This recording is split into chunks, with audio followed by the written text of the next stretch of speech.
గోవుతో గృహప్రవేశం ఎందుకు చేయిస్తారో తెలుసుకుందాం. ఇల్లు కట్టుకున్నాక బంధువులను పిలిచి గృహప్రవేశం చేయించుకుంటాం. ఆ సమయంలో నూతన గృహంలో ముందుగా గోమాతను తీసుకెళ్ళి ఇల్లంతా తిప్పిన తర్వాతే ఇంటి యజమాని కుటుంబ సభ్యులు లోపలికి వెళ్ళటం ఆనవాయితీ. అలా మొదట గోమాతను ఎందుకు తిప్పుతారంటే ఈ ఆచారం ఇప్పటిది కాదు, అనాదిగా వస్తున్న ఆచారం. ఎందుకంటే గోవు సకల దేవతా స్వరూపం.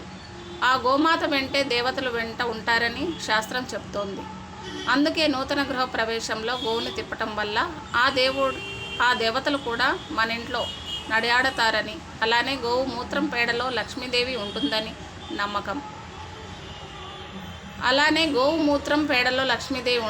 నమ్మకం. ఇంట్లో గోవును తిప్పినప్పుడు మూత్రం పేడ వేయటం కూడా చాలా శుభం జరుగుతుందని భావిస్తారు. శాస్త్రీయంగా చెప్పాలంటే ఆవు మూత్రంలో పేడలో చాలా పోషకాలు ఉంటాయి.